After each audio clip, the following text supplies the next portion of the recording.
तनु ने फिर आगे कहा, तुम मुझे वहीं मिलना, मैं तुरंत ही वहां के लिए निकल जाऊंगी। दादू ने भी अपने आंसुओं को पोंछते हुए कहा, तेरा प्यार सच्चा है, भगवान का लाख लाख शुक्र है, हमारे तेज को कुछ नहीं हुआ। अब हमें देर नहीं करनी चाहिए, चलो हम जल्दी निकलते हैं। तनु ने मार्गरेटा को आवाज लगाई। उसने तुरंत ही शॉल ली और पुणे के लिए निकल गए। दादू ने ड्राइवर को समझा दिया था कि कार ध्यान से चलाना है। उधर काली के आदमी बेहोश होने का नाटक करके हॉस्पिटल में एडमिट हो गए थे। उन्हें भी तेज का पता चल गया था। काली के आदमी ने काली को फोन किया और कहा, बॉस, तेज प्रताप का पता चल गया है। वो यहाँ पुणे के ममता हॉस्पिटल में एडमिट है, लेकिन उसकी कंडीशन बहुत खराब है। गोली निकाली जा चुकी है, पर फिर भी होश नहीं आया। पिछले कई दिनों से बेहोश ही है। ये सुनकर तो काली की खुशी का ठिकाना ही नहीं रहा, पर उसने अपनी खुशी को दबाते हुए कहा, वो ठीक तो है ना, उसका इलाज ठीक तो हो रहा है ना? काली के आदमी ने कहा, हाँ। और काली ने उन्हें किसी भी तरह तेज को वहां से निकालने के लिए कह दिया। काली चाहता था कि तेज का इलाज किसी अच्छे हॉस्पिटल में हो, जिससे वो जल्दी ठीक हो जाए और उसकी गिल्ट कम हो सके। उधर काली अपने घर में बहुत खुश होकर बात कर रहा था, तो शोभा भी उसकी बात सुनने के लिए चली आई।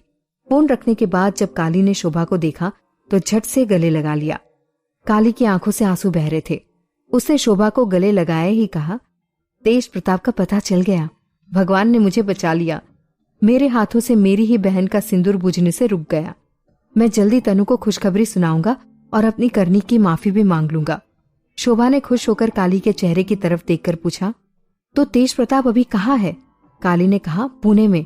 हम अभी अपनी प्राइवेट जेट से वहां निकल रहे हैं। काली ने फोन करके जेट रेडी करने को कहा और शोभा को भी जल्दी रेडी होने बोला। अब उससे इंतजार नहीं हो रहा था, वो जल्द से जल्द पुणे पहुंचना चाहता था। उन दोनों को जाता देखकर किट्टू भी जाने की जिद करने लगा, तो बड़ी मुश्किल से उन्होंने किट्टू को पूजा के पास छोड़ा। फिर शोभा और काली एयरपोर्ट की तरफ निकल गए। किट्टू ने भी आधी अधूरी बातें काली और शोभा की सुनी थी। उसे गुस्सा भी आ रहा था, उसके मम्मी पापा उसे छोड़कर चले गए। तो किट्टू ने सोचा, अपने साथ खेलने के लिए पलक को बुला लेता हूँ। उसने पूजा से कहकर पलक को फोन लगाया। वहां से पलक ने फोन उठाया। शिल्पा पलक की चोटी कर रही थी, क्योंकि उन्हें भी खंडाला के लिए निकलना था, इसलिए उसने फोन स्पीकर पे रखा। किट्टू ने पलक से कहा, पलक तो आएगी मेरे यहाँ खेलने, मैं बहुत बोर हो रहा हूँ। पलक ने शिल्पा की ओर देखकर कहा, नहीं, मैं तो मम्मी पापा के साथ पुणे जा रही हूँ, अभी तो नहीं आऊंगी, जब वापस लौटूंगी ना तब खेलने आऊंगी। तभी राजवीर कमरे में आया और शिल्पा से बोला, तुम दोनों माँ बेटी 4 घंटे से तैयार हो रही हो, देखना फ्लाइट छूट जाएगी हमारी, जरा जल्दी कर लो। शिल्पा और पलक दोनों ने सड़े हुए मुंह से राजवीर को देखा। उन्हें देखकर राजवीर अपने दांत दिखाकर मुस्कुरा दिया। वो वापस जाने लगा, तभी राजवीर के कानों में किट्टू की आवाज आ गई, मेरे मम्मी पापा तो किसी तेज प्रताप अंकल से मिलने पुणे गए हैं, और मैंने कितना कहा पर मुझे नहीं लेकर गए। अब तुम भी जा रही हो, अब तो मैं और भी बोर हो जाऊंगा। ठीक है, मैं फोन रखता हूँ। और उसने फोन कट कर दिया। राजवीर और शिल्पा ने चौंक कर एक दूसरे का मुंह देखा। राजवीर ने लड़खड़ाते हुए अपने सीने पर हाथ रखकर कहा, उसने तेज प्रताप कहा ना? शिल्पा ने भी आंसू भरी आंखों से देखकर कहा, कहीं ऐसा तो नहीं वो भाई की बात कर रहे थे? राजवीर ने मन में कहा, भगवान करे ऐसा ही हो। शिल्पा शोभा जी को फोन लगाने लगी, पर उनका फोन नॉट रीचेबल आ रहा था। तो राजवीर ने कहा, एक बार तनु से फोन लगाकर पूछ लो, हो सकता है उसे भी कुछ पता हो, शोभा जी ने उससे कुछ कहा हो। शिल्पा ने हाँ कहते हुए तनु को फोन लगाया। तनु कार में ही थी। कार में रेडियो पर किसी शायर की इंतजार पर कविता पढ़ी जा रही थी। तेरा इंतजार रहता है, हाँ मुझे तेरा इंतजार रहता है, हर पल हर घड़ी जागते सोते, खाते पीते वक्त बेवक्त बस तेरा इंतजार रहता है। कभी गूंजों में तो कभी खामोशी में, कभी नजरों में तो कभी यादों में, कभी सांसों में तो कभी धड़कन में तेरा इंतजार रहता है। कभी किस्सों में, कभी कहानी में, कभी किताबों में, कभी फसानों में, कभी प्रार्थना में, कभी दुआओं में तेरा इंतजार रहता है। कभी हवाओं में, कभी वादियों में, कभी आंधी में, कभी बारिश के पानी में, कभी ठंडी में, कभी गर्मी में तेरा इंतजार रहता है। कभी रूठने में, कभी मनाने में, कभी हंसने में, कभी रुलाने में, कभी खुशी में, कभी गम में तेरा इंतजार रहता है। सूरज की रोशनी में, रात की चांदनी में, फूलों के बाग में, कोयल की राग में, गीतों के सुर में, शायरी के बोल में तेरा इंतजार रहता है। जीवन की सादगी में, दिल की आवारगी में, नींद की गहराई में, सपनों की सच्चाई में, सुबह की अंगड़ाई में, शाम की परछाई में तेरा इंतजार रहता है। वक्त की रफ्तार में, भीड़ की कतार में, आगे बढ़ने की होड़ में, दुनिया की दौड़ में, सफलता के जश्न में, हार के प्रश्न में तेरा इंतजार रहता है। राम सीता के पवित्र रिश्ते में, राधा कृष्ण के पवित्र प्रेम में मुझे तेरा इंतजार रहता है। हाँ, सिर्फ तेरा इंतजार रहता है। कॉल देखकर तनु ने फोन उठाया। शिल्पा ने सीधे ही उससे पूछा, कहाँ है अभी तू? तनु ने रोते हुए कहा, तेरे भाई का पता चल गया। वो ठीक है, उनसे ही मिलने पुणे जा रही हूं। तू भी जल्दी आ जा। सच, मुझसे तो इंतजार ही नहीं हो रहा। मैं वहां पहुंचकर लोकेशन सेंड करती हूं। शिल्पा और राजवीर ने एक दूसरे को देखा और जल्दी ही सामान लेकर निकल गए। पलक तो बोलती ही रही, मम्मी मेरी एक और चोटी कर दो। आपने एक ही की, पर अब ध्यान किसे था। जाते जाते राजवीर ने अंगद जी और गुरप्रीत जी को भी तेज के मिलने की बात बताई और सिंघानिया जी को बताने को कह दिया, और दोनों तेजी से एयरपोर्ट की ओर निकल गए। शिमला में प्रीति बेसब्री से समीर का इंतजार कर रही थी। विक्रम समय से बात करते करते बार बार प्रीति की ओर देख रहा था। समय का ध्यान भी कभी विक्रम पर तो कभी प्रीति पर चला जाता। हवलदार दोनों समीर को बुला लाया। समीर ने एक नजर प्रीति को देखा और मन में कहा, ये मुसीबत तो यहाँ भी आ गई। कितना समझाया, फिर भी पीछे पड़ी है। इस बार इसे ऐसा समझाऊंगा कि दोबारा तंग ही नहीं करेगी। उसने अपने साथ आए समीर सेन से कहा, तू जा, ये मुसीबत मुझे झेलनी है। समीर सेन ने समीर के कंधे पर हाथ रखकर कहा, ये तो वही है जो तुझे ट्रेन और फिर वहां होटल में मिली थी। यार ब्यूटीफुल है, तो एक बार फिर सोच ले, कहीं उसे दूर करके तो कुछ गलत तो नहीं कर रहा।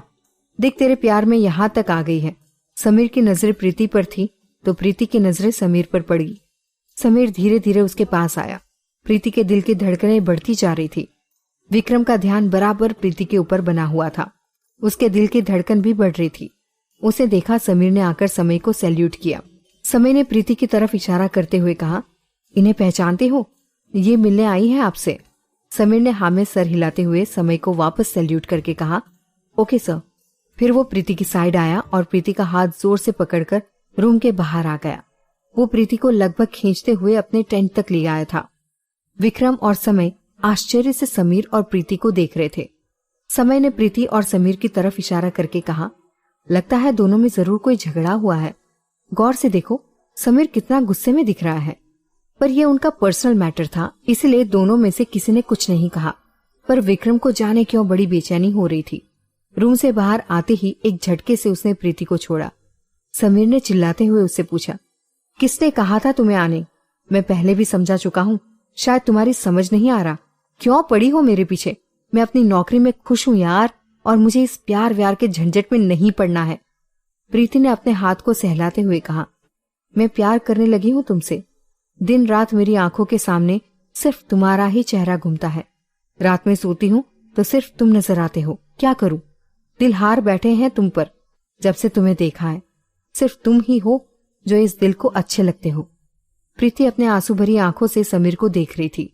समीर ने अपना चेहरा उसकी तरफ से फेर लिया। उसने फिर गुस्से में कहा, नहीं करता मैं तुमसे प्यार, और प्लीज यहां मेरा तमाशा मत बनवाओ। जाओ यहां से। प्रीति समीर के पास आई और उसके कंधे पर हाथ रखकर कहा, बहुत प्यार करने लगी हूं तुमसे। एक बार मेरी तरफ देखो तो क्या तुम्हें मेरा प्यार सच्चा नहीं लगता? समीर उसकी तरफ पलटा और गुस्से में उसका हाथ हटाया। कुछ पल उसे गुस्से में घूरता रहा। उसने प्रीति की तरफ अपने कदम बढ़ाकर पूछा, तो प्यार करती हूं मुझसे? प्रीति ने हाँ में गर्दन हिला दी। समीर उसके और करीब आया। उसने प्रीति से पूछा, कितना प्यार करती हो मुझसे? प्रीति, जो समीर के इस तरह करीब आने से घबरा रही थी, उसने धीरे से कहा, बहुत।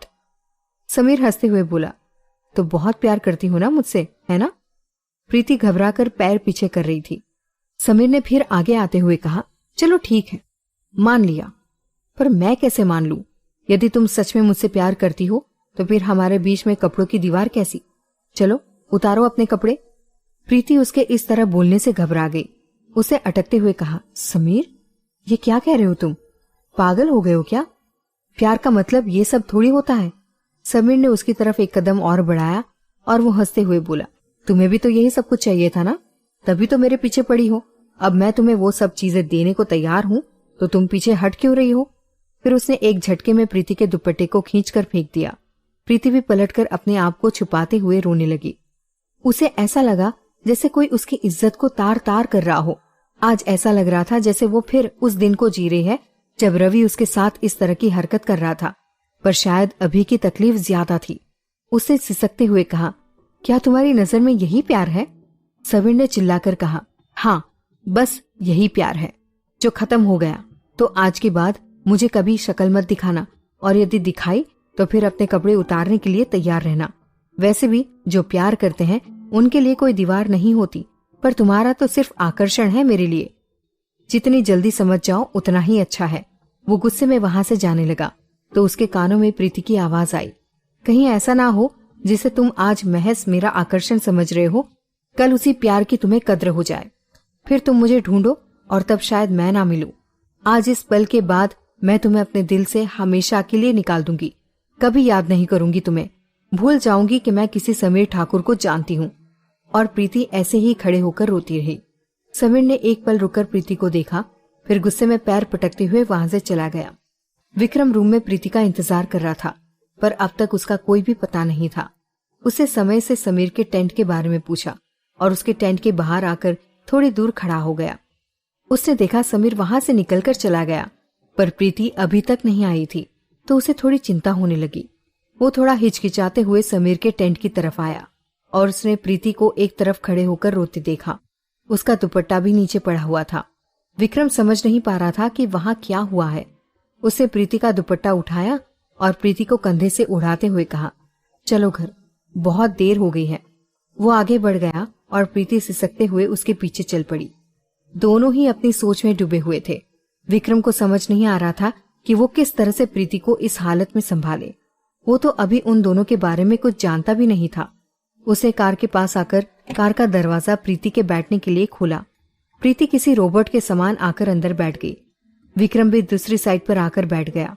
वो कार चालू करता तभी राणा जी का नाम रिंगटोन के साथ उसके फोन पर फ्लैश होने लगा।